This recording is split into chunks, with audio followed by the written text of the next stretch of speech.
দীর্ঘ ৭ বছর পর লন্ডনের হিথ্রো বিমানবন্দরে দেখা হয়েছে মা ছেলের। উন্নত চিকিৎসা নিতে আজ বাংলাদেশ সময় বিকেল 2:58 যুক্তরাজ্যে পৌঁছান বিএনপি চেয়ারপারসন বেগম খালেদা জিয়া। এ সময়ে তাকে স্বাগত জানান ছেলে বিএনপির ভারপ্রাপ্ত চেয়ারম্যান তারেক রহমান ও তার স্ত্রী ডাক্তার জোবাইদা রহমান। খালেদা জিয়াকে ভর্তি করা হবে লন্ডন ক্লিনিকে, পরে যুক্তরাষ্ট্রের মেরিল্যান্ডে জনস হপকিন্স ইউনিভার্সিটি হসপিটালে তার চিকিৎসার কথা রয়েছে। খালেদা জিয়ার সঙ্গে রয়েছেন মেডিকেল বোর্ডের 6 জন চিকিৎসক, প্রয়াত আরাফাত রহমান কোকোর স্ত্রী শর্মিলা রহমান সহ 15 জন। Begum Khaleda Zia liver cirrhosis, kidney, heart, diabetes, arthritis সহ নানা শারীরিক অসুস্থতার মাত্রা বাড়তে থাকলে তাকে কয়েক দফা আইসিইউতে ভর্তি করা হয়। এর আগে মঙ্গলবার রাত 12টার কিছুক্ষণ আগে বাংলাদেশের বিমানবন্দর ত্যাগ করে এয়ার অ্যাম্বুলেন্সটি। বিমানবন্দরে যাওয়ার পথে তাকে বিদায় জানাতে সড়কের দুপাশে ভিড় করেন বিপুল সংখ্যক নেতাকর্মী।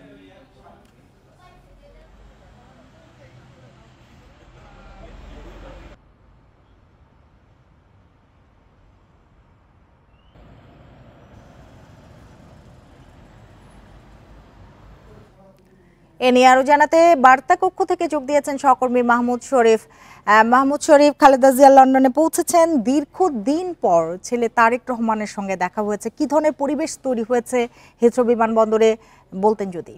দেখুন, বাংলাদেশ সময় বেলা 3টার দিকে বিএনপি চেয়ারপারসন বেগম খালেদা জিয়াকে বহনকারী যে এয়ার অ্যাম্বুলেন্স, যেটি কাতার আমিরের পক্ষ থেকে পাঠানো হয়েছিল, সেই এয়ার অ্যাম্বুলেন্সটি হিথ্রো বিমানবন্দরে পৌঁছায় এবং এরপরেই বিমানবন্দরে আমরা যতটুকু জেনেছি সেখানে যারা আছেন বিএনপির নেতা কর্মী তাদের মাধ্যমে যে আসলে একটি মাহেন্দ্রক্ষণ ছিল বিএনপি চেয়ারপারসন বেগম খালেদা জিয়া এবং বিএনপির ভারপ্রাপ্ত চেয়ারম্যান তারেক রহমানের জন্য 7 বছরেরও বেশি সময় পর মা ছেলের সাক্ষাৎ। মূলত জিয়া পরিবারের সব সদস্যই এখন লন্ডনে অবস্থান করছেন। এখানে জিয়া পরিবারের সদস্যদের মধ্যে আমরা দেখেছি যে খালেদা জিয়ার ছোট ছেলে আরাফাত রহমান কোকো, প্রয়াত আরাফাত রহমান কোকোর স্ত্রী, তিনি ঢাকা থেকে বিএনপি চেয়ারপারসনের সাথে লন্ডনে গিয়েছেন এবং আগে থেকেই বিমানবন্দরে অপেক্ষায় ছিলেন বিএনপির ভারপ্রাপ্ত চেয়ারম্যান খালেদা জিয়ার বড় ছেলে তারেক রহমান এবং তার স্ত্রী এবং তার পরিবারের যারা সদস্য আছেন সবাই খালেদা জিয়াকে বরণ করে নেওয়ার জন্য অনেক আগে থেকেই হিথ্রো বিমানবন্দরে অপেক্ষায় ছিলেন এবং সেই মাহেন্দ্রক্ষণ তৈরি হয়েছে এবং সেখানে তাকে ফুলেল শুভেচ্ছা জানান, জিয়া পরিবারের সদস্যদেরকে ফুলের শুভেচ্ছা জানান লন্ডনের যে হাই কমিশনার রয়েছে সেই হাই কমিশনার এবং নেতাকর্মীরা। কিন্তু বলা চলে দীর্ঘ সময় ধরেই হিথ্রো বিমানবন্দরের বাইরে অপেক্ষা করছে বিএনপি চেয়ারপারসন বেগম খালেদা জিয়াকে শুভেচ্ছা জানানোর জন্য। মূলত বিএনপি চেয়ারপারসন খালেদা জিয়া চিকিৎসার জন্য গিয়েছেন যুক্তরাজ্যে এবং আজকে আমরা যতটুকু জেনেছি যে এই হিথ্রো বিমানবন্দর থেকেই বিএনপি চেয়ারপারসন যাবেন লন্ডন ক্লিনিক, অর্থাৎ যেটি অনেক পুরনো একটি হাসপাতাল, বিশেষত অত্যাধুনিক হাসপাতাল, লন্ডনের সবচেয়ে নামিদামি হাসপাতালের মধ্যে একটি। এই হাসপাতালে মূলত চিকিৎসা নিয়ে থাকেন রাজপরিবারের সদস্য যারা আছেন তারা, বা বিশ্বের অনেক নামিদামি বা অনেক প্রধানমন্ত্রী, রাষ্ট্রপতি এই পর্যায়ে যারা অভিনেতারা। শরীফ, আরেকটি বিষয় জানতে চাই যে বিমানবন্দর থেকে বিশেষ কোনো জানে তিনি কি হাসপাতালে যাবেন কিনা, আর শারীরিক পরিস্থিতি, তার যে শারীরিক অবস্থা, সেই অবস্থা বিবেচনায় বিশেষ কোনো ব্যবস্থা নেওয়া হয়েছে কি? দেখুন, ঢাকা থেকে যে বিমানে বিএনপি চেয়ারপারসন লন্ডনে গিয়েছেন সেই বিমানটি কিন্তু এয়ার অ্যাম্বুলেন্সটি কিন্তু অত্যাধুনিক প্রযুক্তি সম্পন্ন। বিশ্বে যে কয়েকটি অত্যাধুনিক প্রযুক্তি সম্পন্ন এয়ার অ্যাম্বুলেন্স রয়েছে সেগুলির মধ্যে এটি একটি, কারণ এটি হচ্ছে কাতারের আমিরের পক্ষ থেকে পাঠানো। এটি কাতারের রাজপরিবারের বহরে যে এয়ার অ্যাম্বুলেন্স থাকে সেই এয়ার অ্যাম্বুলেন্সটি এটি। কিন্তু আমরা যে বিষয়টি জেনেছি যে বিএনপি চেয়ারপারসন বেগম খালেদা জিয়া বিদেশে যাবেন, এর জন্য বেশ কয়েকটি দেশে এয়ার অ্যাম্বুলেন্স ভাড়া করার বিষয়ে আলোচনা হচ্ছিল। কিন্তু যেসব এয়ার অ্যাম্বুলেন্স ভাড়া করার বিষয়ে বিএনপির পক্ষ থেকে আলোচনা চলছিল তার চেয়ে অনেক প্রযুক্তিগত সব দিক দিয়ে চিকিৎসা যাতে দেয়া যেতে পারে, এ ধরনের চিকিৎসা প্রযুক্তি নির্ভর বা উন্নত চিকিৎসার জন্য প্রস্তুত ছিল এই এয়ার অ্যাম্বুলেন্সটি এবং এই এয়ার অ্যাম্বুলেন্সে বিএনপি চেয়ারপারসন গিয়েছেন। আমরা যে বিষয়টি জেনেছি যে হজরত শাহজালাল আন্তর্জাতিক বিমানবন্দরে যখন গাড়ি থেকে নেমে তিনি এয়ার অ্যাম্বুলেন্সে ওঠেন, এরপরে তার শারীরিক প্রাথমিক পরীক্ষা নিরীক্ষা করা হয় এবং এরপরে তার শারীরিক অবস্থা যখন চিকিৎসকরা রিপোর্ট দিয়েছেন যে এখন তিনি ফ্লাই করার মতো মতো বা যাত্রা শুরু করার মতো পরিস্থিতি আছে, শুরু করা হয়েছে। শরীফ, আমি যেটি আসলে স্পেসিফিক জানতে চেয়েছিলাম যে হিথ্রো বিমানবন্দর থেকে বিশেষ কোনো যানে তিনি যাবেন কিনা, যেহেতু তার শারীরিক অবস্থার একটা বিষয় রয়েছে, সেই অবস্থা বিবেচনায় হাসপাতালে কি ধরনের ব্যবস্থা রাখা হয়েছে? লন্ডন ক্লিনিকের কথা বলছি আমি। দেখুন, দীর্ঘ পথ পাড়ি দিয়ে তিনি যুক্তরাজ্যে গেলেন। এখানে কিন্তু আগে থেকেই যে পরিকল্পনা, সেই পরিকল্পনা অনুযায়ী হিথ্রো বিমানবন্দর থেকেই লন্ডন ক্লিনিকে যাবেন, কারণ এখানে তার শারীরিক নানা জটিলতা আছে বিএনপি চেয়ারপারসন বেগম খালেদা জিয়ার, এবং এই শারীরিক জটিলতার মধ্যে তিনি দীর্ঘ পথ যাত্রা করেছেন, যে কারণে শুরুতে তিনি হাসপাতালে যাবেন। জানতে চাই শরীফ, তারেক রহমান দীর্ঘদিন লন্ডনে অবস্থান করছেন, খালেদা জিয়াও চলে গেলেন, এ নিয়ে নানান আলোচনা সমালোচনা কিন্তু রয়েছে। আপনি দীর্ঘদিন ধরে বিএনপি বিট করছেন, আপনার কাছে ছোট্ট করে একটু জানতে চাই, আমাদের হাতে একেবারেই সময় নেই। দেখুন, বিএনপি চেয়ারপারসন বেগম খালেদা জিয়া 18 সালের পর থেকে কিন্তু বলা চলে রাজনীতিতে অনেকটাই নিষ্ক্রিয়, কারণ 18 সালের পরে 2 বছর কারাগারে ছিলেন। এরপরে রাজনৈতিক যে পরিস্থিতি, যেটি আওয়ামী লীগ সরকারের সময় ছিল, শেখ হাসিনা সরকারের সময় ছিল, তখন কিন্তু বিএনপি চেয়ারপারসন বেগম খালেদা জিয়া এবং তারেক রহমানকে রাজনীতি থেকে সরানোর জন্য বা তাদেরকে দূরে রাখার জন্য নানা ধরনের চক্রান্ত ষড়যন্ত্র হয়েছে, এটি বিএনপির পক্ষ থেকে দাবি করা হয়েছে এবং আইন আদালতকে ব্যবহার করা হয়েছে।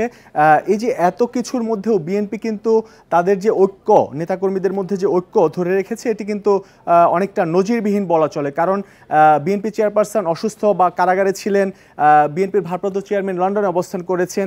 মূলত এই অবস্থাতেও বিএনপি কিন্তু ভাঙেনি। বিএনপিকে নিয়ে অনেক ষড়যন্ত্র হয়েছে, যেটি সম্প্রতি বিএনপি নেতারাও দাবি করেছে যে এখনও অনেক ষড়যন্ত্র হচ্ছে, দেশি বিদেশি ষড়যন্ত্র হচ্ছে, কিন্তু নেতাদের বক্তব্য হচ্ছে এত ষড়যন্ত্র চক্রান্ত কোনো কিছুই টিকবে না। কারণ বিএনপিকে, তাদের বক্তব্য হচ্ছে বিএনপিকে ভাঙতে অতীতেও চক্রান্ত ষড়যন্ত্র হয়েছে, এখন হচ্ছে ভবিষ্যতে। অনেক ধন্যবাদ শরীফ, আপনাকে ধন্যবাদ আমাদের সাথে যোগ দেওয়ার জন্য। চাঁপাইনবাবগঞ্জের শিবগঞ্জে চৌকা সীমান্তে রাস্তা ও কাঁটাতারের বেড়া নির্মাণকে কেন্দ্র করে বিজিবি বিএসএফ উত্তেজনার পর আজ পরিস্থিতি স্বাভাবিক রয়েছে। বিকেলে আবারও পতাকা বৈঠকে বসার কথা রয়েছে দুই বাহিনীর কর্মকর্তাদের। স্থানীয়রা জানান, গত রোববার ভারতের মালদহ জেলার গোপালগঞ্জ থানার শব্দলপুর বিএসএফ ক্যাম্পের সদস্যরা সীমান্ত ঘেঁষে রাস্তা ও কাঁটাতারের বেড়া নির্মাণের কাজ শুরু করেন। এ সময় বিজিবির পক্ষ থেকে বাধা দেওয়া হয়। ওই দিন কাজ বন্ধ করলেও মঙ্গলবার আবারও কাজ শুরু হলে বিজিবি বিএসএফ এর মধ্যে উত্তেজনা তৈরি হয়। দুই দেশের নাগরিকরা সীমান্তে অবস্থান নেন। পরে বিজিবি বিএসএফ এর মধ্যে পতাকা বৈঠক অনুষ্ঠিত হয়। এতে সাময়িকভাবে নির্মাণ কাজ বন্ধ রাখার সিদ্ধান্ত হলেও স্থায়ী সমাধানে পৌঁছতে পারেনি দুই বাহিনীর কর্মকর্তারা।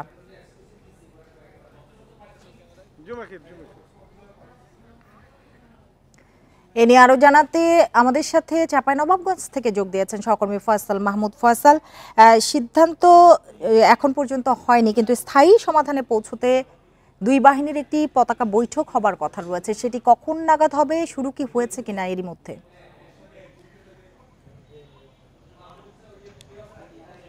না, এরই মধ্যে পতাকা বৈঠকটি শেষ হয়ে গেছে। পতাকা বৈঠক শেষে আসলে বিজিবি ব্যাটালিয়নের যিনি অধিনায়ক রয়েছেন লেফটেন্যান্ট কর্নেল গোলাম কিবরিয়া, উনি আমাকে ফোনে যেটা জানিয়েছেন যে বেলা ৩টার সময় আসলে তারা বৈঠকটি শুরু করেন এবং প্রায় ৪০ মিনিট ধরে দুই বাহিনীর মধ্যে ব্যাটালিয়ন কমান্ডার পর্যায়ে এই বৈঠকটি অনুষ্ঠিত হয়েছে এবং বিজিবির যে ব্যাটালিয়ন কমান্ডার ছিলেন এবং বিএসএফ এর যিনি ব্যাটালিয়ন কমান্ডার ছিলেন, উভয়েই আসলে খুব সৌহার্দ্যপূর্ণ পরিবেশে আসলে আলোচনা করেছেন এবং তারা যেটা সিদ্ধান্তে পৌঁছেছেন যে আপাতত এই যে কাঁটাতারের বেড়া এবং যে রাস্তা নির্মাণকে ঘিরে আসলে সীমান্তে উত্তেজনাকর পরিস্থিতি তৈরি হয়েছিল, সেই রাস্তা এবং কাঁটাতারের বেড়া নির্মাণ আপাতত বন্ধ থাকবে, এই সিদ্ধান্তে তারা পৌঁছেছেন, এমনটাই আমাদেরকে জানিয়েছেন বিজিবির অধিনায়ক। আরও একটি বিষয় গুরুত্ব দিয়ে আসলে এই বৈঠকে আলোচনা হয়েছে। গতকালকে যে উত্তেজনাকর পরিস্থিতি তৈরি হয়েছিল সেটি মূলত দুই দেশের যে নাগরিকরা ছিল বাহিনীর সঙ্গে যুক্ত হয়েছিলেন, সেই নাগরিকদেরকে কেন্দ্র করে আসলে এই উত্তেজনা তৈরি হয়েছিল। ভারতীয় অংশে ভারতীয় নাগরিকরা এবং বাংলাদেশ অংশে বাংলাদেশিরা যখন বিভিন্ন স্লোগান দিতে থাকে বা অবস্থান নেয়, তখনই আসলে একটা বেশি উত্তেজনাকর পরিস্থিতি তৈরি হয়েছিল। এই বিষয়টি আসলে এই বৈঠকে গুরুত্ব পেয়েছে এবং বৈঠকে সিদ্ধান্ত হয়েছে ভারতীয় অংশে বিএসএফ তাদের নাগরিকদের নিবৃত্ত করবে এবং বাংলাদেশি অংশে বাংলাদেশিদের নিয়ন্ত্রণ করবে বিজিবিরা। তারা কেউই সীমান্ত এলাকায় সেই উত্তেজনাকর পরিস্থিতি প্রিয় তৈরি করবে না এবং সীমান্তের যে আইন রয়েছে সেই আইন মেনে চলবে, এমনটাই হচ্ছে যে সিদ্ধান্ত হয়েছে। আপনাকে বলে রাখি, চাঁপাইনবাবগঞ্জের শিবগঞ্জ উপজেলার যে চৌকা সীমান্ত রয়েছে, চৌকা সীমান্তের ওই পারে ভারতের যে সবদেলপুর বিএসএফ ক্যাম্প রয়েছে, সেই ক্যাম্পের অধীনে আসলে একটি রাস্তা এবং কাঁটাতারের বেড়া নির্মাণকে কেন্দ্র করে উত্তেজনা তৈরি হয়। গত রোববার থেকে আসলে এই উত্তেজনাকর পরিস্থিতি ছিল বিজিবি বিএসএফ এর মধ্যে, কিন্তু গতকালকে আমরা যেটা দেখেছি যে বিএসএফ এর সঙ্গে ভারতীয় নাগরিকরা এবং বিজিবির সঙ্গে বাংলাদেশি নাগরিকরা যোগ দেওয়ার কারণে আসলে একটা ভয়াবহ উত্তেজনাকর পরিস্থিতি তৈরি হয়েছিল, যেটি আসলে দুই বাহিনী আলোচনার ভিত্তিতে সেটি নিবৃত করেছে এবং এখন সীমান্তের পরিস্থিতি স্বাভাবিক রয়েছে, শান্ত পরিস্থিতি বিরাজ করছে। চাঁপাইনবাবগঞ্জ থেকে কথা হচ্ছিল সহকর্মী ফয়সাল মাহমুদের সাথে। ভরা মৌসুমেও অস্থির চালের বাজার, সপ্তাহের ব্যবধানে কেজিতে দাম বেড়েছে ৩ থেকে ৪ টাকা পর্যন্ত। এদিকে নতুন বছরে খাদ্য মন্ত্রণালয়ের বরাদ্দ না আসায় টিসিবির চাল বিক্রিও বন্ধ রয়েছে। এতে ভোগান্তিতে পড়েছেন স্বল্প আয়ের মানুষ। বাণিজ্য উপদেষ্টার দাবি, দেশে চালের কোনো সংকট নেই, ব্যবসায়ীদের মজুতদারিতে দাম বাড়ছে দাবি করে চাল আমদানির উদ্যোগের কথা জানান তিনি।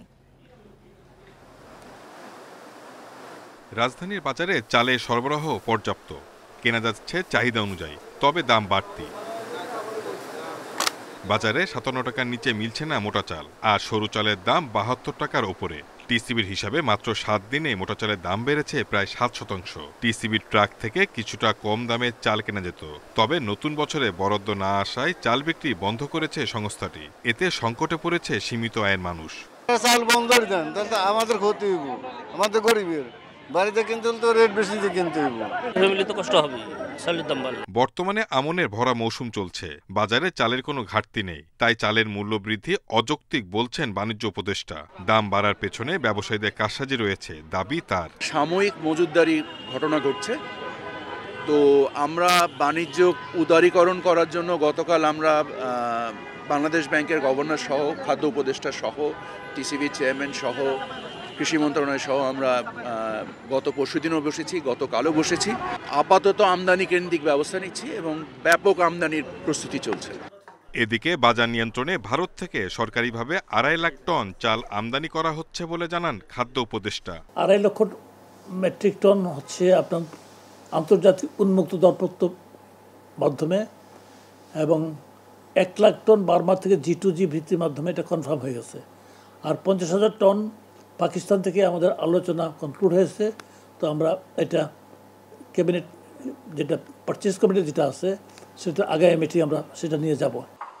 সরকারি গুদামে চালের মজুদ কমে দাঁড়িয়েছে ৮ লাখ টনে, বলছে খাদ্য মন্ত্রণালয়। Shahid Ahmed, independent news, Dhaka. জুলাই বিপ্লবের ঘোষণাপত্রের পক্ষে জনসমর্থন বাড়াতে বিভিন্ন জেলায় লিফলেট বিতরণ ও জনসংযোগ করেছে বৈষম্য বিরোধী ছাত্র আন্দোলন ও জাতীয় নাগরিক কমিটি।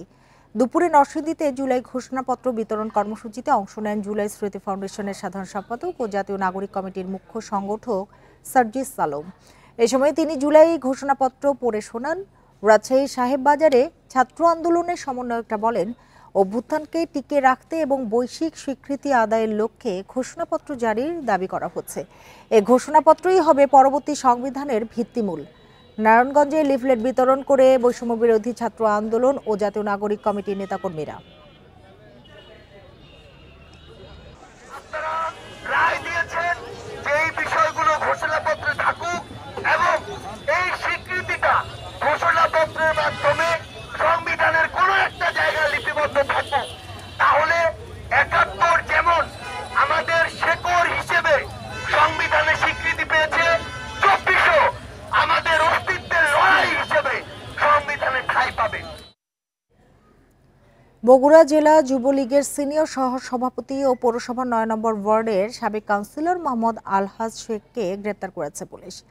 গতরাতে শহরের সূত্রাপুরের বাড়ি থেকে তাকে গ্রেপ্তার করা হয়। দুপুরে তাকে আদালতে নেওয়া হয়। পুলিশ জানায়, যুবলীগ নেতা আলহাজ শেখের নামে হত্যা, চাঁদাবাজি সহ ১৩টি মামলা রয়েছে। তিনি জুলাই বিপ্লবে আওয়ামী লীগ সরকার পতনের পর থেকেই আত্মগোপনে ছিলেন। মঙ্গলবার বাড়িতে আছেন এমন খবরে রাত ১২টার দিকে সদর থানা ও জেলা পুলিশের গোয়েন্দা শাখার সদস্যরা অভিযান চালিয়ে তাকে গ্রেপ্তার করে।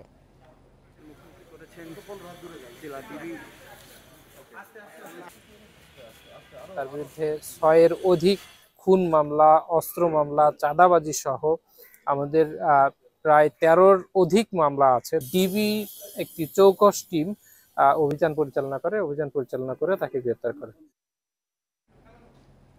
নড়াইলে কিশোরী হত্যার ঘটনায় একজনের যাবজ্জীবন কারাদণ্ড দিয়েছে আদালত। দুপুরে জেলা ও দায়রা জজ আদালত 2-এর বিচারক শাহজাহান আলী এ রায় ঘোষণা করেন। আসামিকে 10,000 টাকা জরিমানা অনাদায়ে 6 মাসের কারাদণ্ডের আদেশ দেন বিচারক। 2010 সালে নড়াইল সদর উপজেলার বাবুলবালা একই গ্রামের উন্নতি পাঠককে ধর্ষণে ব্যর্থ হয়ে হত্যা করে মরদেহ গুম করে। এ ঘটনায় নিহতের পরিবার সদর থানায় মামলা করেন। মামলায় 16 জনের সাক্ষ্য গ্রহণ শেষে আজ রায় দেয় আদালত।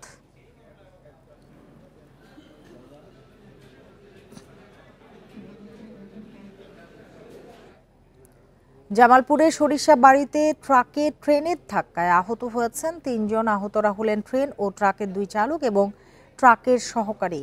ভোরে উপজেলার তালুকদার বাড়ি রেল ক্রসিংয়ে দুর্ঘটনা ঘটে। ফায়ার সার্ভিস জানায় তালুকদার বাড়ি রেল ক্রসিংয়ে তারাকান্দি থেকে ছেড়ে আসা চট্টগ্রামগামী ট্রেন সারবাহী ট্রাককে ধাক্কা দেয়। পরে ট্রেনটি প্রায় 200 মিটার দূরে ট্রাকটিকে ধাক্কা দিয়ে নিয়ে যায়। এতে ট্রাকটি দুমড়ে মুচড়ে পাশের খাদে পড়ে যায় আর ট্রেনের সামনের অংশ ভেঙে যায়। দুর্ঘটনায় আহতদের হাসপাতালে ভর্তি করা হয়েছে।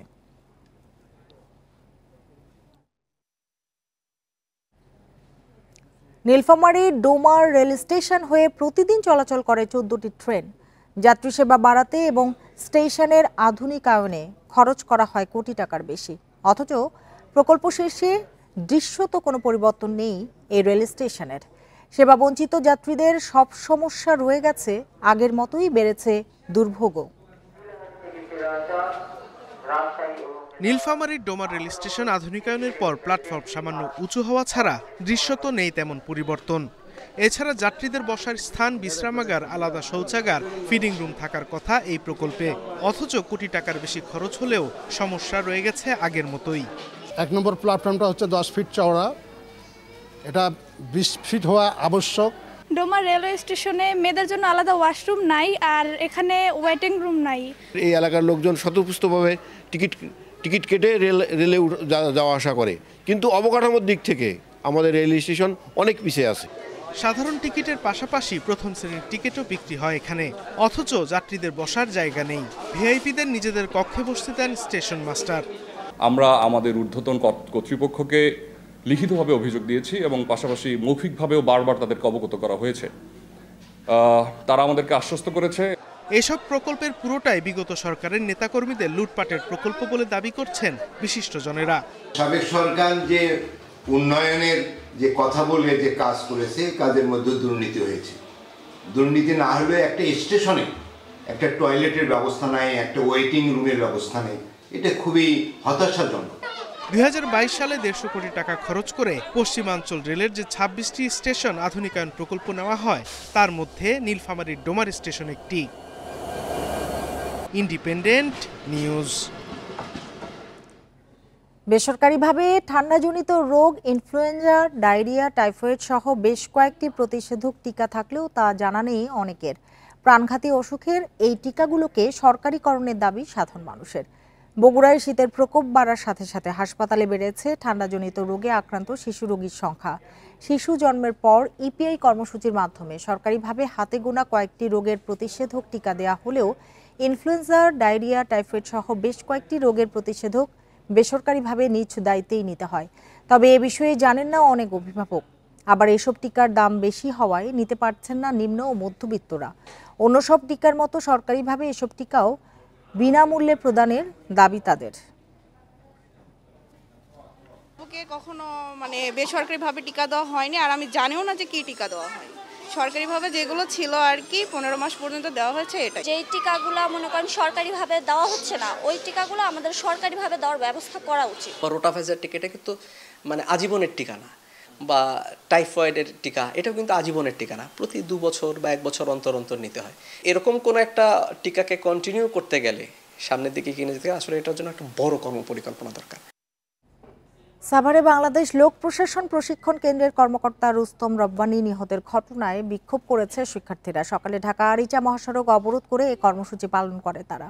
পুলিশ জানায় গত 5 জানুয়ারি প্রশিক্ষণ কেন্দ্রের 3 নম্বর গেটের সামনে সড়ক দুর্ঘটনায় আহত হন সহকারী প্রোগ্রামার রুস্তম রাব্বানী। পরে তাকে সাভার এনাম মেডিকেলে ভর্তি করা হলে চিকিৎসাধীন অবস্থায় মঙ্গলবার মারা যান তিনি। এ ঘটনায় দায়ী বাস চালকের শাস্তি সহ নিরাপদ সড়কের দাবিতে বাংলাদেশ লোক প্রশাসন প্রশিক্ষণ কেন্দ্র, স্কুল অ্যান্ড কলেজের শিক্ষার্থীরা বিক্ষোভ করে। পরে পুলিশ ও শিক্ষকরা তাদের বুঝিয়ে সড়ক থেকে সরিয়ে দিলে আধা ঘন্টা পর যান চলাচল স্বাভাবিক হয়। ছাত্ররা চাই যে ড্রাইভাররা এখানে যে গাড়ি চালায় তারা যেন নিরাপদে গাড়ি চালায়, নিয়ন্ত্রিত গতিতে গাড়ি চালায়। স্যার বলেছেন যে 7 দিনের মধ্যে আমাদের যে যৌক্তিক দাবিগুলো রয়েছে সেই দাবিগুলো পূরণ করার সম্পূর্ণ চেষ্টা করা হবে। গত 5 বছর ধরে পটুয়াখালীর মহিপুরে ঝুঁকিপূর্ণ সেতু দিয়েই চলাচল করছেন স্থানীয়রা। যে কোনো মুহূর্তে সেতুটি ধসে পড়ে দুর্ঘটনার শঙ্কা তাদের। যাতায়াত সহজ করতে নতুন সেতু নির্মাণের দাবি জানিয়েছেন এলাকাবাসী। কলাপাড়ার তাহেরপুর ও আজিমপুরে যাতায়াতে 2001 সালে লক্ষ্মীর খালে 63 মিটার দীর্ঘ সেতু নির্মাণ করে এলজিইডি। রক্ষণাবেক্ষণের অভাবে 2019 সালে ধসে পড়ে সেতুর অনেক অংশ। গত 5 বছরেও আর সংস্কার হয়নি সেতুটি। বর্তমানে ভাঙা অংশে নিজেদের উদ্যোগে কাঠের পাটাতন দিয়ে ঝুঁকি নিয়ে যাতায়াত করছেন গ্রামবাসী। আমরা প্রতিদিন এই ব্রিজ থেকে স্কুলে যাই, এই ব্রিজে উঠলেই আমাদের ভয় করে। ভাঙাচোরা ব্রিজ পার হয়ে তারপর আমরা স্কুল যাই, আমাদের অনেক ভয় লাগে। এই ব্রিজটা যদি মেরামত করে দেয় আমাদের অনেক ভালো হয়। গাড়ি ওপার থেকে এপার আসতে অনেক আপনার যে ভোগান্তি শিকার হইতে আছে, আর একজনের সাহায্য নিতে হচ্ছে। সেতু পারাপারে বেশি ঝুঁকিতে রয়েছেন স্কুল শিক্ষার্থী ও বয়স্করা। দুর্ভোগ লাঘবে নতুন সেতু নির্মাণের দাবি এলাকাবাসীর।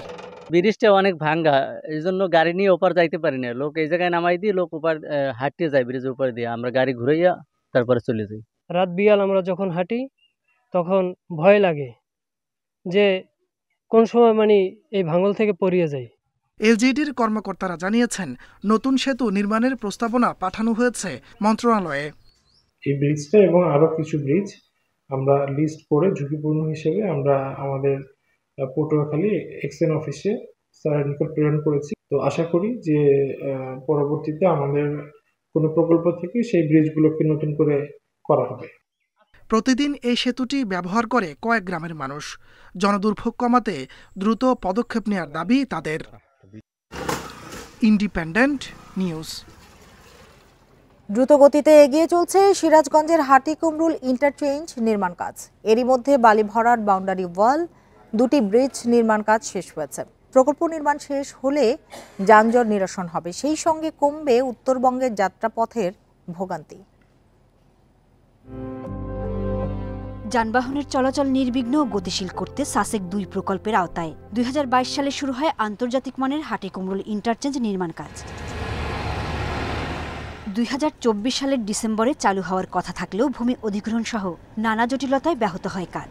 2026-এর মার্চে শেষ করতে রাত দিন চলছে নির্মাণ কাজ। মূল ইন্টারচেঞ্জের 1302টি পাইলের মধ্যে 9 শতাধিক পাইল নির্মাণ হয়েছে।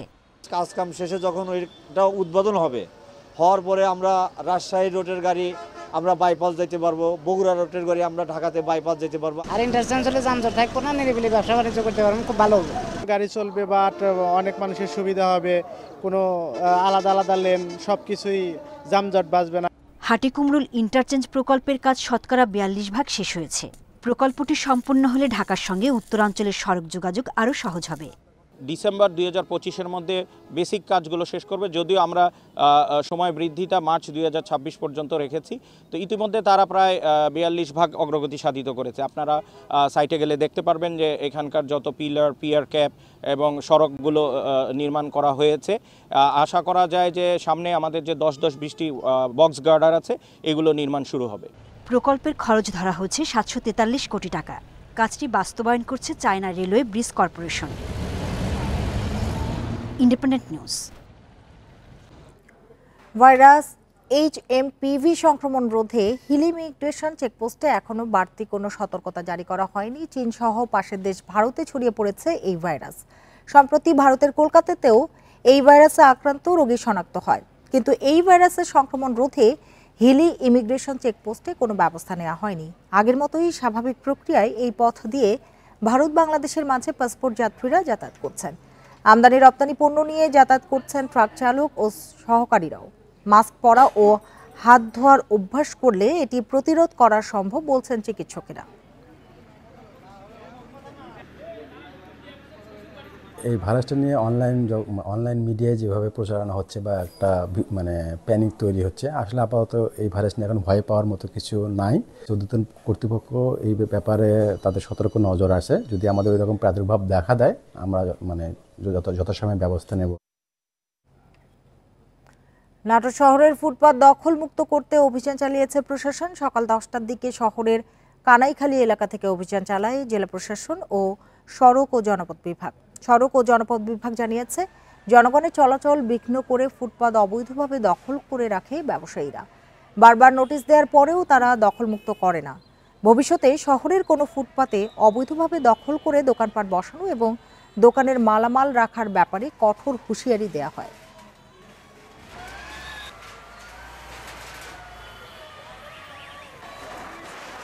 অবৈধ স্থাপনা উচ্ছেদ করে জনগণের স্বার্থ রক্ষার্থে যেন জনগণ নিরাপদে নিরবিচ্ছিন্ন তার গন্তব্যে পৌঁছাতে পারে, এর জন্য ফুটপাত কাম ড্রেনটি উন্মুক্ত করার নির্দেশনা প্রদান করে। তার প্রেক্ষিতে আমরা 2 দফা নোটিশ প্রদান করি এবং এর ফলশ্রুতিতে কিছু দোকানদার স্বেচ্ছায় আইনের প্রতি শ্রদ্ধাশীল হয়ে তাদের অবৈধ স্থাপনা সরিয়ে নেয়। কিছু তারুণ্যের উৎসব কর্মসূচির অংশ হিসেবে নীলফামারী শিল্পকলা একাডেমিতে শুরু হওয়া 3 দিনের লোকনাট্য সমারোহ ও পিঠা উৎসব শেষ হয়েছে। জেলা প্রশাসন ও শিল্পকলা একাডেমি উৎসবের আয়োজন করে। গত শুক্রবার উৎসবের উদ্বোধন করেন জেলা প্রশাসক। উৎসবকে ঘিরে 9টি স্টলে স্থান পেয়েছে ভাপা, চিতই, পাটিসাপটা সহ অন্তত 20 রকমের পিঠা। এর স্বাদ নেন উৎসবে আসা অতিথিরা। উৎসবকে ঘিরে বিভিন্ন বয়সীদের ছিল উপচে পড়া ভিড়। হারিয়ে যাওয়া গ্রামীণ সংস্কৃতি টিকিয়ে রাখতে এমন উদ্যোগের বিকল্প নেই বলে বলছেন লোকনাট্য শিল্পীরা। আগামীতেও এমন আয়োজন থাকবে বলে জানিয়েছেন জেলা সাংস্কৃতিক কর্মকর্তা।